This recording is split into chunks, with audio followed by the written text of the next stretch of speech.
Two's company, but not three. That's too much company. Nailed it. Hello and welcome to episode 9 of Two's Company, a fortnightly podcast hosted by me, Sophie Hellyer. And me, Grace Kingswell.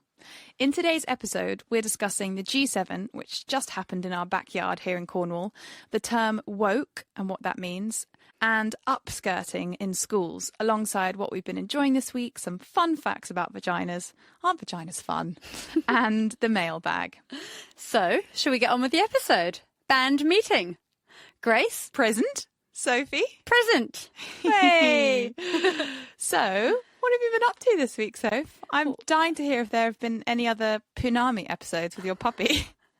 No Punami episodes with the puppy, but in a similar vein, I did manage to snap our toilet brush in half yesterday. Oh my gosh, were you cleaning particularly vigorously?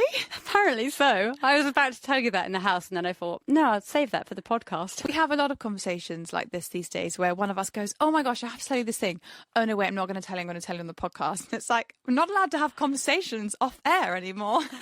Tell the listeners your fun thing. So my fun thing is that we're getting a puppy too, because obviously Sophie and I have to do everything the same. But Nick and I have been thinking about this for a long time, but it didn't seem like the right thing to do when we were living in London, and it's really important to go on kind of word of mouth and recommendations, and there's a lot of like crazy extortion of dogs happening during lockdown, and crazy prices and things like that. So we waited and we're really excited, and in 6 weeks I'll have a little fluff ball. I'm really looking forward to seeing that. I know. I'm not going to tell the listeners what type of dog yet, because they can just wait and see. Keep it elusive. Other than that, I started this week running swimming sessions for the NHS as part of their wellbeing programme for their staff. So I'm taking almost 100 members of staff from Cornwall Hospital. When I say swimming, I mean more like floating, like playing around in the waves. Kind of what we do. Yeah, and it's actually part of a nationwide study into the benefits of cold water on mental health.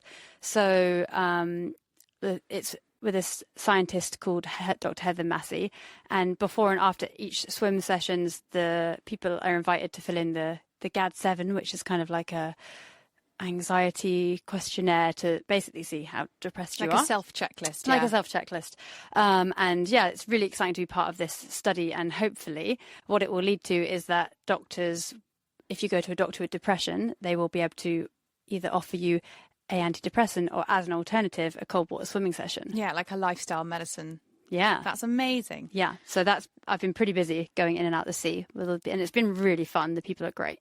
I saw a fantastic meme this week which summed up perfectly how I've been feeling since we last spoke. And it went something along the lines of, survives a global pandemic only to get annihilated by some pollen. Your eyes look great today, though. All the drugs. Okay. You did have a very red, sneezy face one day this week. Yeah, I was going to try and kind of get through it without some antihistamines, but when you're trying to play tennis outdoors and inhaling a lot of air because you're, trying to run as well, I had to take the meds. Take the drugs. Fine. Take the drugs. We're going to have to now have this episode as explicit. So I guess the big news in the news this week was delay day. Boris made the announcement to delay lockdown easing by 4 weeks from the 21st of June to the 19th of July. I personally think it was a really sensible move, but to be honest, it doesn't really make any changes to my life other than an event Grace and I were going to go to next week's been cancelled. I was quite pleased to see that weddings still get to go to head, as that's great for lots of small businesses. And I guess we just will await to see if July 19th really is Freedom Day or if it will just be postponed again. Yeah, I'm the same as you. No massive thoughts on this, aside from the fact that it's probably necessary, I guess. And also, I think we're both feeling kind of the impact of what we're going to talk about later in the podcast, which is G7. We've had this massive influx of people to Cornwall, and now the rates are super high in Cornwall. So, yeah.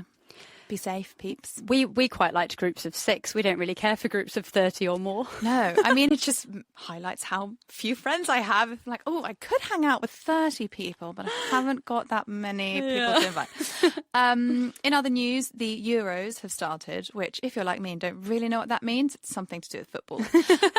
But I saw a lovely video that's gone viral of Cristiano Ronaldo, who was at a press conference, and so Coca-Cola is one of the sponsors of the Euros, and there was some Coca-Cola in the frame and also some bottles of water in the frame, and the Coca-Cola was like pushed towards him to get more into the frame, and he kind of threw it out and held up the water and said agua, as if, like we should all be drinking water, not this shit. And Coca-Cola's share price then fell by 4 billion. That is insane. I know. I wonder if he got in a lot of trouble for that.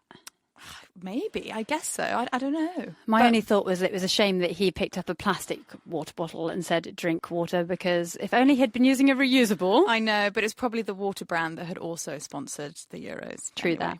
Speaking of football, Victoria's Secret, the lingerie giant known for its hypersexy image, have ditched their supermodel angels and signed US soccer star Megan Rapinoe alongside 6 other women who are famous for their achievements and not their proportions. Rapinoe said, "I think functionality is probably the sexiest thing we could possibly achieve in life. And I have to agree. Give me a good old functional pair of high-waisted panties any day." Oh, that is amazing. I'm really happy to hear that news. Side note, but I never really knew how to pronounce lingerie for most of my life, because my older brother, maybe just for lols, but used to call it lingerie. And I think I said it like that for quite a long time. I still find it hard I have to say it like lingerie. Lingerie. I can't you say can't it normally. not say it without a sort of sexy accent. I was inundated with DMs this week, maybe 50 people, lots of people sending me the exact same post on Instagram, which was trending, saying that Oatly, my fave, have sued a small UK family-owned oat milk company for trademarking, for essentially trademark infringement. So using a design on the front of their oat milk carton that looks nothing like what's on the front of the Oatly box. And this post also went on to say about how, and this came in the news recently, that Oatly is funded by a hedge fund that also backs deforestation in the Amazon. BlackRock, I think. Yeah, BlackRock. Any thoughts on that, Sophie Hellyer? No, I think it's pretty crappy of Oatly, really. Yeah. I mean, we talked in a previous episode about Amendment 171, which has since been rejected, which is great news, which means that oat milk and vegan brands can continue to market themselves with words like milky and creamy and not cow's milk. And I think that Oatly's whole campaign around that was that consumers are clever enough to tell the difference between cow's milk and oat milk. And I think consumers are also clever enough to tell the difference between one brand of oat milk and another. They're big enough already. Why do they need to go after tiny, small companies that are also trying to just make... So I'm a huge fan of Oatly, but I don't have any defence for them on this one, I'm afraid. Not a huge fan of Oatly. Fizzle out the conversation. Yeah. Other news. Last week it was National Carers Week, which is an annual campaign to raise awareness around caring and highlight the challenges that unpaid carers face. I wanted to actually bring this up and mention it as in a previous episode, I rather brashly mentioned that my mum was a care worker. And I just wanted to acknowledge that both care workers and unpaid carers obviously make a huge contribution to families and communities throughout the UK. My mum was a care worker for most of my life, and I know what a valuable job it is and what a valuable role it is in society and just how undervalued it is. And I didn't mean in any way to contribute to that undervaluing of it. So, yeah, just wanted to highlight National Carers Week. GK, please do that Grace Kingswell thing and lighten the tone. Always happy to lighten the tone. And I have an absolute clanger for you this week. As I glanced at the newspaper at the weekend, I saw a lovely piece about how the Queen is rather obsessed with Line of Duty. I love how all these news things always ties back into previous episodes. Here we've got Line of Duty and the Royal Family. And the Royal Family. Well, every episode has had something about the Royal Family. I wonder what it will be in next week's episode. I mean, but what do you want me to do with this news? Do you want me to now start watching the Line of Duty because the Queen is watching Line of Duty, not the Line of Duty. Whatever. At some stage, like next year or the year after, you'll say, do you know what? I've just actually got into Line of Duty and it's all right, you know. And I'll say, well, told you so. I think I have only one episode left on This Is Us. I'm finally on series 5, episode 13 or something. So you'll now have space in your life for a new series. Soon I will have free I have time. a recommendation for you later on in the podcast. Great. I also had, this was in the mailbag, but seeing as it's news, I'm going to sprinkle it in the intro here. Schools are telling girls to wear shorts under their skirts to stop upskirting, which, if anyone's not aware, is basically people taking photos. Well, tends to be boys taking photos up girls' skirts. And I know even here in Cornwall, for instance, St Ives Secondary School has a policy where girls have to wear tights all year round because apparently bare legs makes male teachers feel uncomfortable. What? I'm sorry, but WTF? Like, it's not the girl's responsibility to not be sexually harassed. I actually saw a great TikTok this morning that sums it up very nicely, and I'm going to insert a little soundbite here. If men can't control themselves, seeing women in skirts, who let them control whole countries? I'm not sure what people get from taking photos up girls' skirts because, I mean, maybe some girls wear like really ridiculous underwear, but, you know, a good black pair of briefs that covers all, you know, you're not going to get much content, are you? No, I think it's just a form of control and a form of, I mean, it is a form of sexual harassment. And then, yeah, like using it as a sort of blackmail, I guess. But for me, it's the telling the girls that they have to wear shorts under their skirts or tights, and they're not actually even allowed to wear trousers or just shorts. It's so ridiculous. Like, it's not the girls' responsibility to make sure the boys are not harassing them. The boys need to take responsibility and stop harassing them. Yeah, 100%. I mean, as a woman, I wear very short things a lot of the time in the summer, and I don't expect to be harassed. And I think that, you know, if you're going to impose rules like that on young girls in schools, you know, when they leave school, what's going to change? I actually have dressed like a boy for most of my life. And part of that reason is because I don't want to be sexually harassed when I leave my house. In London, I would say every single day in London when I left my house, I had someone wolf whistle at me, heckle at me, yell at me, make a hand gesture at me. And sometimes it's so terrifying. You're walking along the street and you're just expecting the cars to go past you, and then there's this loud shout. You jump out of your skin. It's horrible. Yeah, and it can be really intimidating. So I understand like that need to protect the girls, but also having a policy in place like this is making it's putting it on the girls. It's almost victim blaming, right? So so it's educating the men, I suppose. So I don't know, I think this is schools all over the country, but I know St Ives Secondary School, get with the times, come on. Yeah. In other news this week, 4 influencers have been blacklisted by the Advertising Standards Agency, the ASA, for not declaring #ad or a paid partnership on their Instagram posts. And I think those 4 are they're going to be on a list for 6 months, I think. And probably brands won't work with them as much for that time. And then I think after that 6 months, their names come off, but they will be more closely monitored. And I think it's a really good step in the right direction to making Instagram a much safer space. You know, what we don't need is the Kardashians advertising skinny tea and like weight loss drinks to poor unsuspecting people that don't know any better. I completely agree. I think it's scary how unregulated social media is as a marketing platform. Because it's so new, isn't it? Yeah, but it's not even that new anymore. I see people all the time talking about brands and plugging products and not disclosing ad. You know, I work as an influencer and I do a fair few ads, and I hope I always tag paid partnership and #ad, and I hope that's always clear. I think it's a really good thing, and I can't believe it's only 4 influencers. I think there should be hundreds on this list. Yeah, there probably will be more. And my favourite piece of news from last week, in a biblical horror story, a 56-year-old lobster fisherman was swallowed whole by a humpback whale and spat out and survived. And in the Old Testament, just in case you don't know, Jonah spends 3 days inside the belly of a whale. Yeah, I used to go to Sunday school. I know a lot about Jonah and the whale. I love that news. It's normally me who has the funny random news story. Ending on a high. So he just got he just, what was it? I wonder, was he swimming? What was he doing? He had an oxygen tank on his back, and he was, so you dive for lobsters. checking out his lobsters, right. And just checking on my lobsters. And then he said everything went black and he felt like a bash on the side of his head or whatever. And then he realised he was in the enormous mouth of this whale. Wow. And the whale was trying to like clamp down on him with its jaws. But he could still breathe, thankfully, because he had his oxygen tank. But the whale decided that he was not food and wasn't very tasty. And within about 40 seconds, he'd been spat out, and he was spat out so violently that a fishing boat that was nearby saw him being literally like catapulted up through the water and then landing smack down. Well, he was projectile vomited out of a whale. Yeah. I wonder if that's what happened to Jonah, that he was just like in and out in 5 seconds. But you know how these stories get, you tell your mate in the pub and all of a sudden it becomes 3 days. The Bible's just taken it a bit Jonah was too like far. thinking about some serious stuff, wasn't he, for 3 days? Whilst probably not breathing. Yeah, he like came out of the whale and he had decided how, I don't know what it was that Jonah was doing. I can't remember.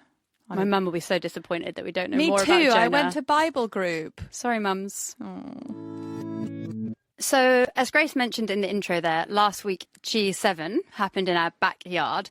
So we thought we'd discuss it here in Podland.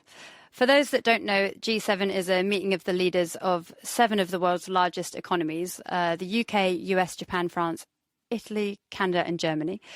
Other world leaders get invited as well sometimes, and they discuss very important topics like climate change and other global policies.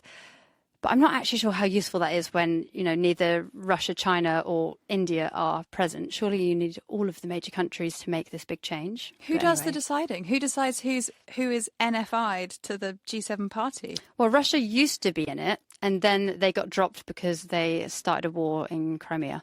Awkward. Kicked out. Yeah, well, good thing too.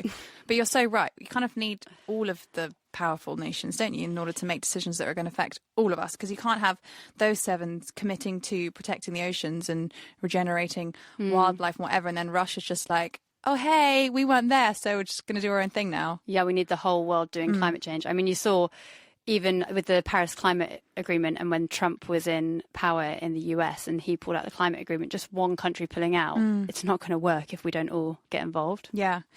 It's kind of mental that they came to such a small place for G7. Carbis Bay, which is where it was held, in St Ives, was completely brought to a standstill by G7. A tennis friend of mine who lives in Carbis Bay only left her house. Yes, all I have is tennis friends. I just heard you. I heard you laughing when I said that. Okay, all right. At least I have some friends. So she left her house just once for the whole week of G7 and sat in traffic for 4 hours.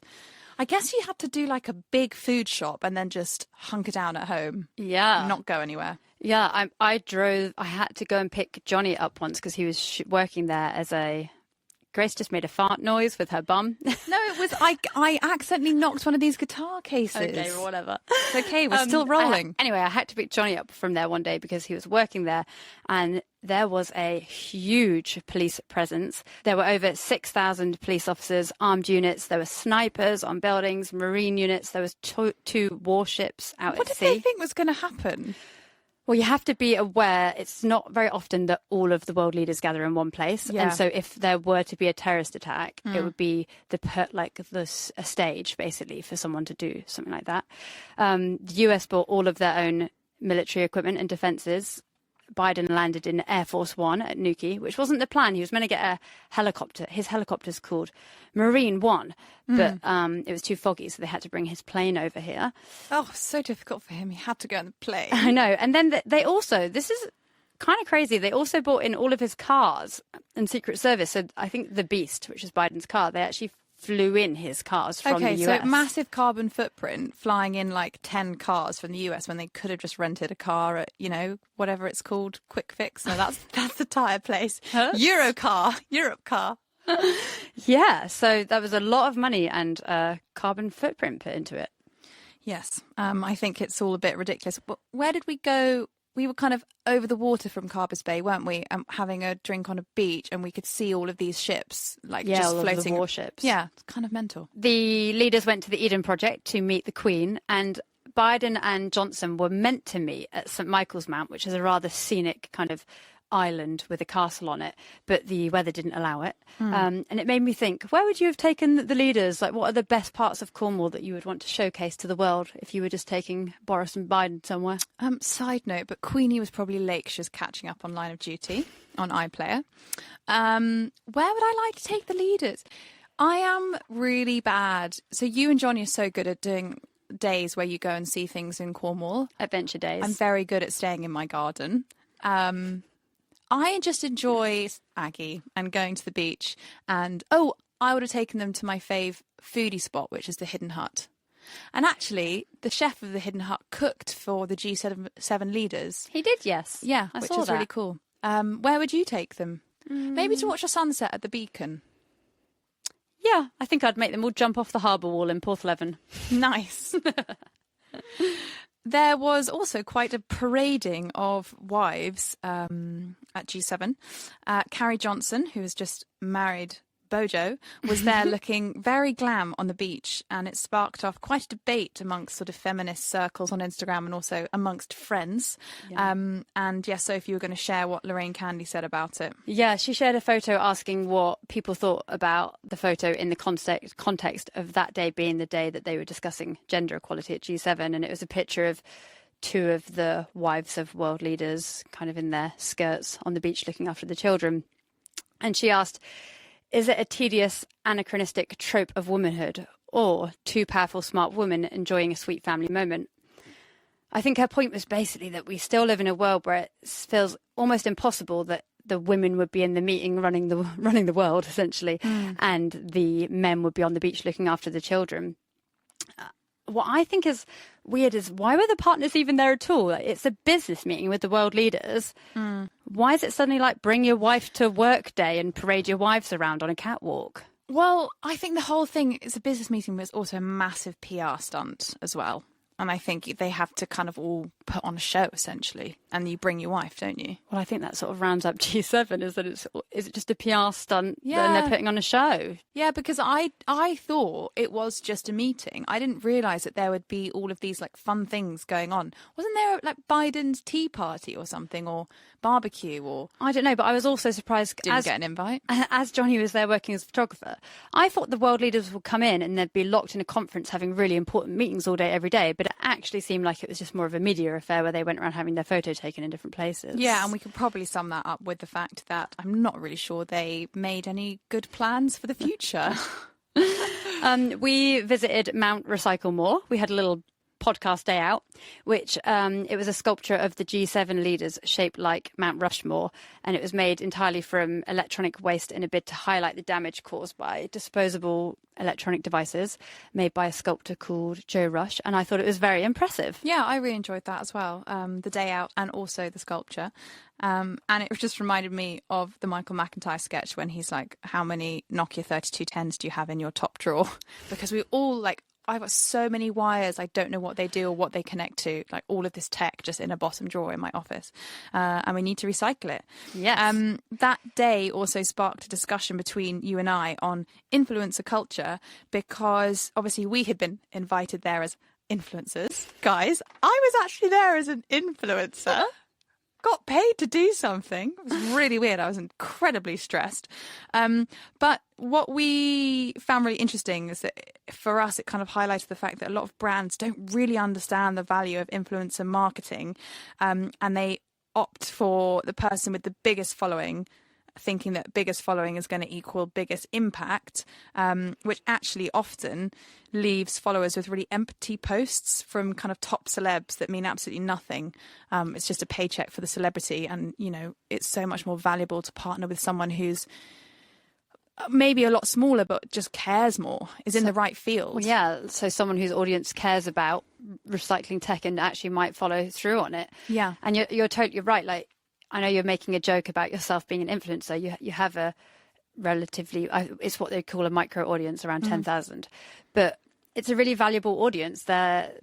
Your followers are probably mostly women based in the UK who have an interest in sustainability, which is way more powerful than certain other influencers that were there, Yeah. who have millions of followers. Yeah. And actually, the company that employed us in one of the emails mistook me for this other influencer and put their name there. And I actually thought that was really disrespectful to confuse me with another blonde female surfer who I have nothing in common with. Yeah, really disrespectful. Other than being a blonde surfer. I know. Well, you might need to get your roots done, babes. You're looking quite dark up top. I'm not that blonde anymore, am I? No. And there were basically protests everywhere. I guess Cornwall was being used as a stage to get their messages out while the world was watching. Extinction Rebellion had several protests. The Kill the Bill demo was quite a big one. The Kill the Bill, for me, it's a cause that I agree with in principle, campaigning against the proposed policing bill, which aims to tighten the rules around legal protests.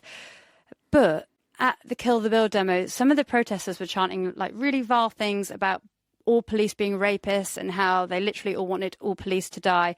Although I support the campaign in theory, you know, my sister is in the police and I have lots of friends in the police, and I just think it was really offensive. And imagine being a police officer and having good intentions in that career and then having that kind of abuse hurled at your face. Yeah, really tough. And I think for us anyway, one of the most successful kind of demonstrations, if you like, was organised by Surfers Against Sewage, and it was called the Paddle Out, and it saw more than 1,000 surfers, kayakers and swimmers paddling out into the sea, calling for more protection for the world's oceans.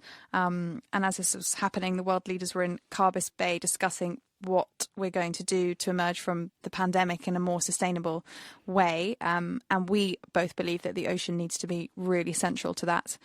So, yeah, that was a great day. Well done, Surfers Against Sewage. Yeah, and there's some amazing photos from that. Yeah. I don't know if it's protest, rally, demo, whatever you want to call it. The photos are really incredible. And I know on the day, Grace and I decided not to go. And we even had a little conversation. I was like, the carbon footprint of us driving to the South Coast probably isn't very good. And then I had massive FOMO because it looked incredible. It looked great. I was actually working. So we talked a lot about kind of what went on, but in terms of what they actually agreed, the UK has committed to climate action, but not to new funding for it. So basically a pile of shit. Essentially. It's like, yeah, we'll help, but no, sorry, there's no money. The only thing that I saw that they had agreed upon that I thought was good was that they're going to donate 1 billion COVID vaccines to countries in need.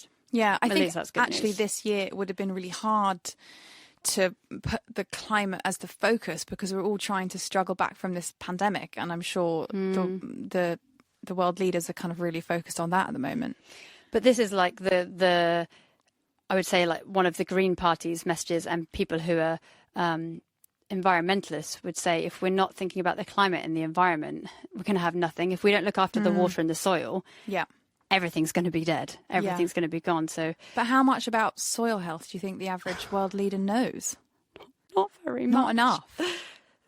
Almost on that note, I saw that the I don't know if this came from G7 or if this is something totally different, because I guess the Australia leaders... Oh, no, the Australia leader did actually fly in for it. Is it Scott Morris? And weren't people like, what's Scott Morrison doing here? Yeah, so Scott Morrison did fly in, and the UK now has a free trade agreement with Australia, which I thought was a really good, sounded like a good thing, until I saw an infographic that Grace shared about meat welfare standards. Care to share? I've got a lot to say about this. So basically, you know, when we were in the European Union, we had these amazing laws that kind of governed animal welfare and, you know, the amounts of pesticides and chemicals that we can use on our crops.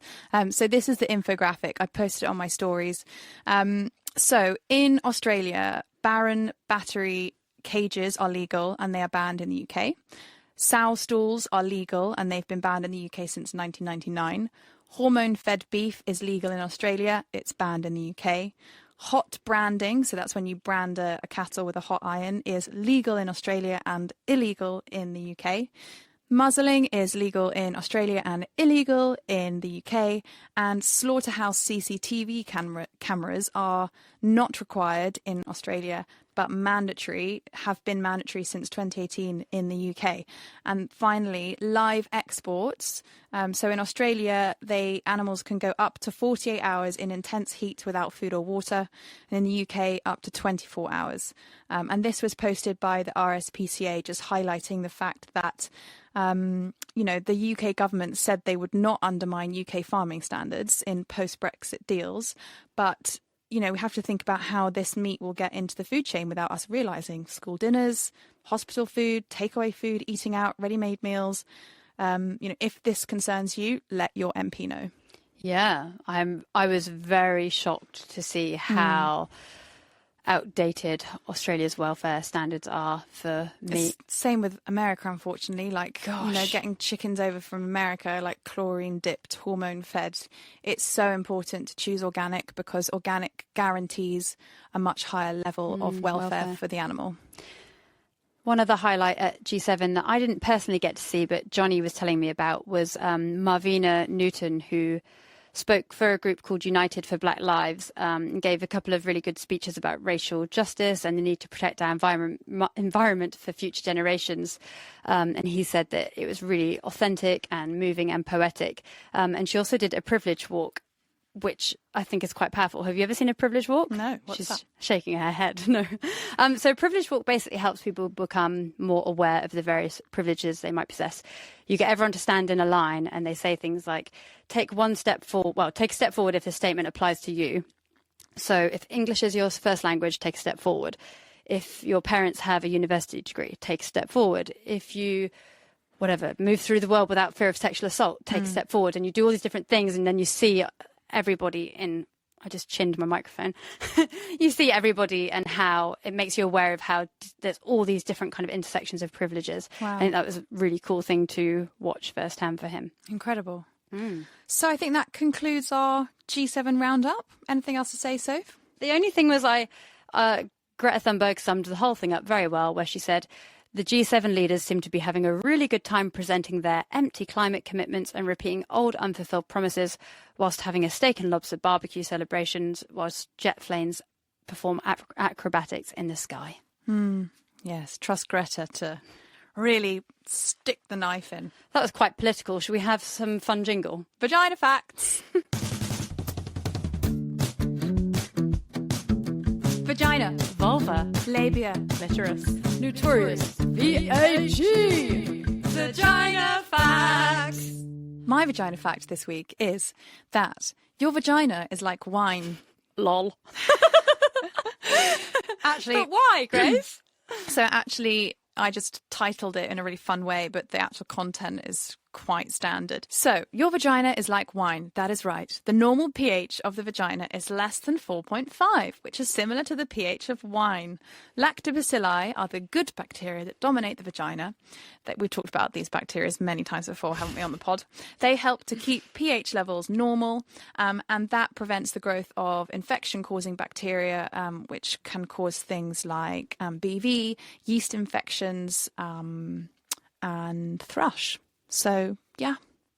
Lovely. Yeah, don't douse your vagina in wine. That would not be good. Just as last week I encouraged you not to rub your vaginal squalane over your face. Gosh. My vagina fact is, I was going to say loosely related. It is related to the vagina. It's quite a topical one. It's that period changes can be a short-term side effect of the COVID vaccine. Yeah. Lots of people with periods around the world are experiencing early, heavy or painful periods, and they're now thought to be an unlisted reaction to the jab.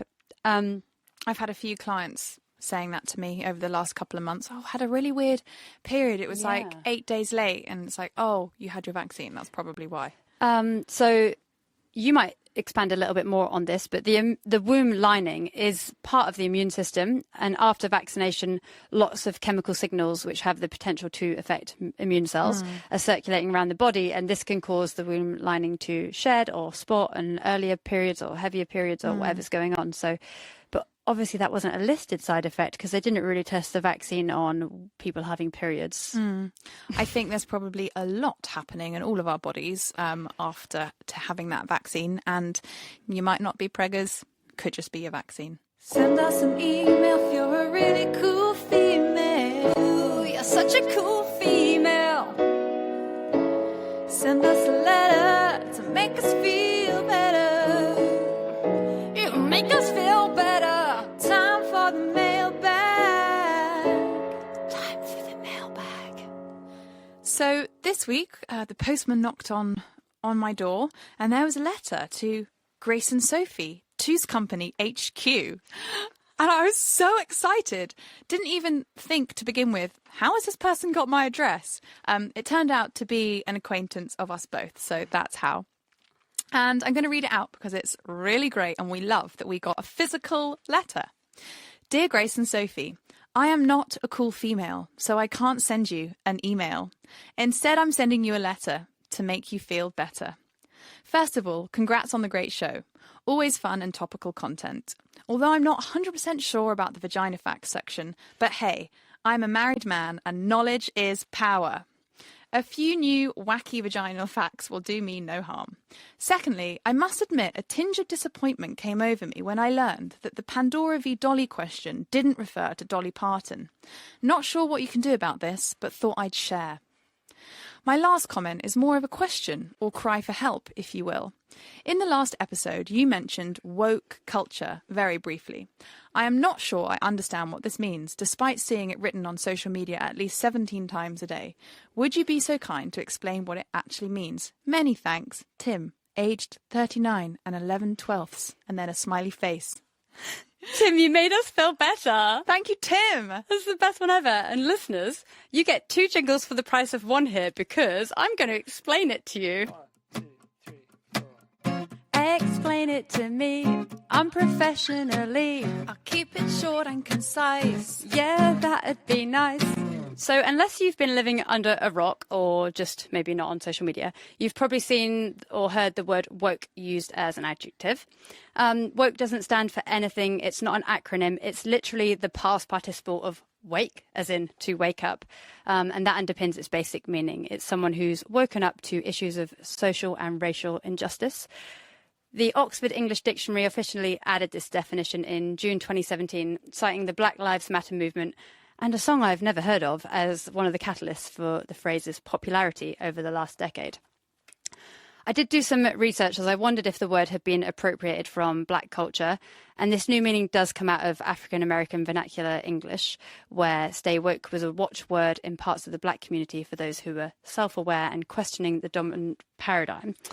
However, I feel like this word has gone through several phases, and it's like the word is almost now weaponized and people bemoan wokeness in the same way as they express contempt for political correctness. So I think there's kind of been 4 phases of the word. It used to just mean to be politically and culturally aware.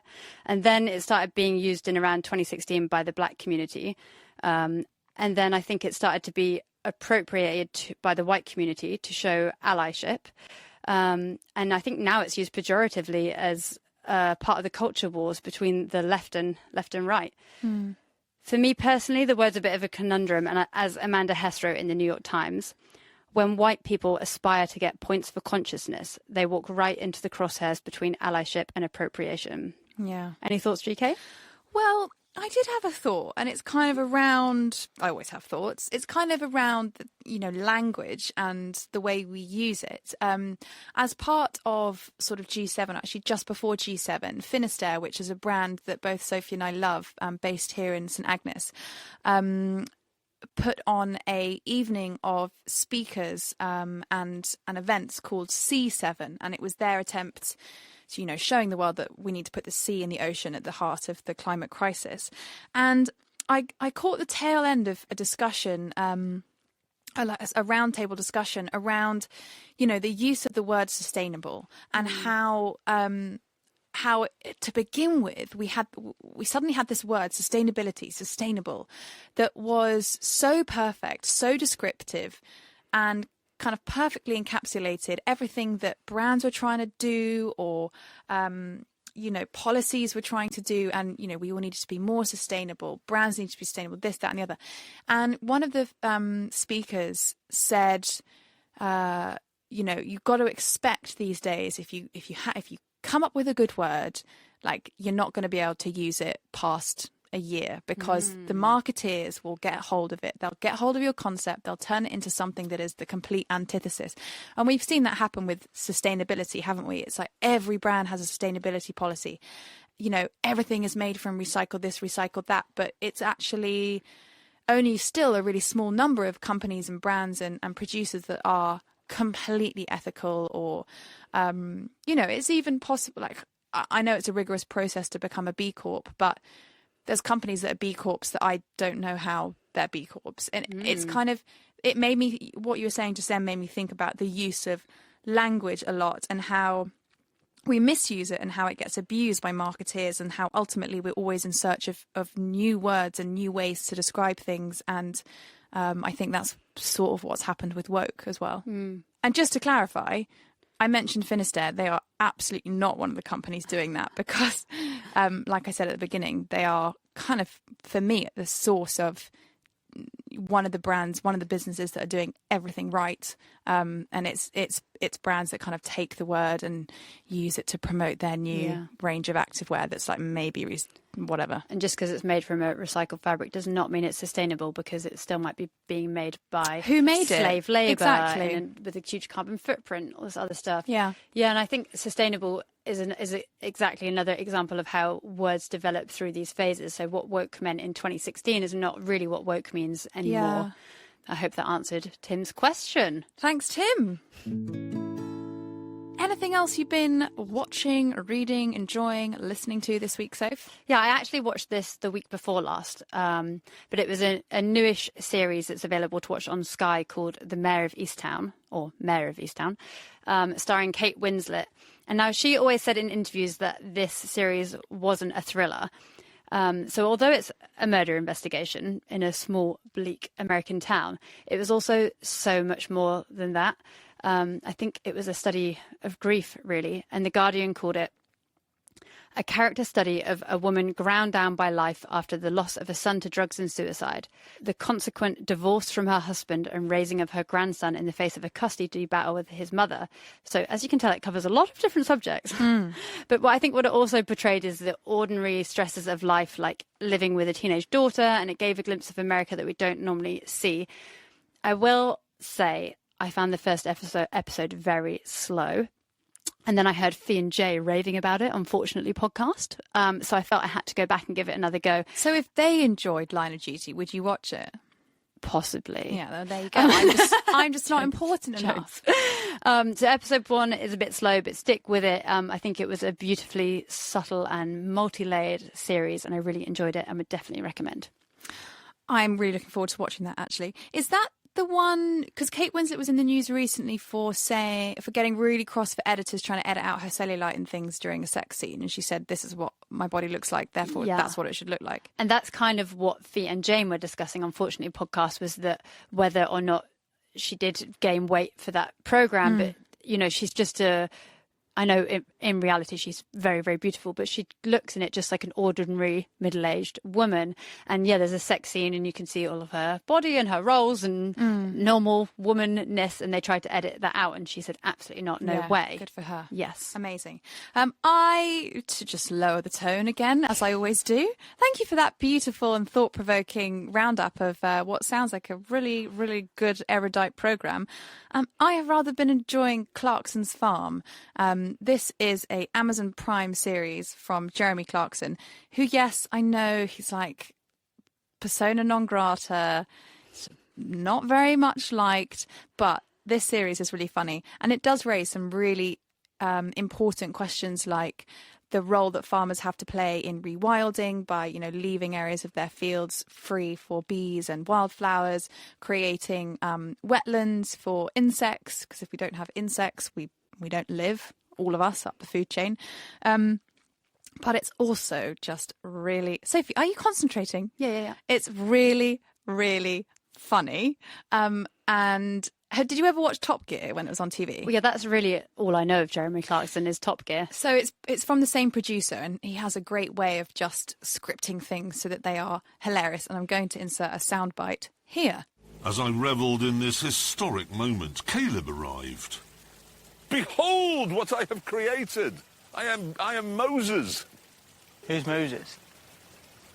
Have you read the Bible? No. In the Bible, there's this man called Moses. Yeah. And he was leading someone out of a troubled area into a much better area, and they got to the Red Sea, and they were stuck, and then the waters parted, and they were able to walk across the seabed and get to the Promised Land. That's bullshit. That was a conversation between Caleb, who is a 21-year-old farmer from Chipping Norton. Chipping Norton? Chipping Norton. Chipping Norton. It's lovely there. I know. That's where Soho Farmhouse is. It is. But he's very much, born and bred in Chippy, and he's 21. He's a farmer in his own right. He raises animals. He's so knowledgeable about farming, and he basically comes in and tells Jeremy Clarkson, like, you're doing everything badly and, like, you are genuinely crap at this. But they have a lot of funny interactions, and I just think if you want some light relief, but also to learn some stuff about how bloody hard farming is, it's a really good one to watch. I mean, I watched it with Nick and my mum and dad, and we were laughing out loud. So good. Okay, well, I will give that a watch, Grace Kingswell. You don't have to. I mean, I still don't like Jeremy Clarkson, but it's funny. It's okay. We agree to disagree with things, and I think we can disagree with Jeremy and still watch him. Okay. We're not cancelling you yet, Jezza. Not just yet. So just before we head into the outro, I just want to do a little shout out to my friend Lizzie, who's at home pregnant and apparently a bit fed up of being pregnant. So tells me her boyfriend, Tom. Oh, hello, Lizzie. Yeah, and she's been listening to the podcast and really enjoying it. So here's your official shout out, Lizzie. We should do a section where the audience can phone in. You know how on Radio 2 when Ken Bruce does Popmaster, he gives people... No, I don't know. He gives people 30 seconds at the end to, like, say hello to people, and they love it. We could do that every episode just ourselves. Like, hi, Mum. Hi, Lizzie. Yeah. Okay, so listeners, if you have a fun story or you feel like you'd like to be featured, drop us a message. Yeah, the email's twoscompany.shiz, SHIZ@gmail.com. And that's it. Give us a little review. Yes. A few 5 stars. I'll just do my outro, shall I? Do the outro. Well, thank you, listeners, for tuning in to another bumper episode of Two's Company podcast with myself, Grace Kingswell, and my co-host, Sophie Hellyer. We'd really love it if you could rate us and review us on the Apple Podcast app. But more than that, just tell your friends if you're enjoying the podcast, because I think word of mouth counts for so much. I think you just said enduring instead of enjoying. Oh, gosh! Thanks for enduring our podcast and bearing with us. Sometimes it is an endurance. You're lucky I didn't talk about sheep's vaginas, because that was on my agenda today. Let's quickly tap out before this ends up being an hour. Bye-bye! Two's Company, Two's Company, Two's Company, Two's Company, Two's Company, Two's Company. But not 3, that's too much company. Nailed it.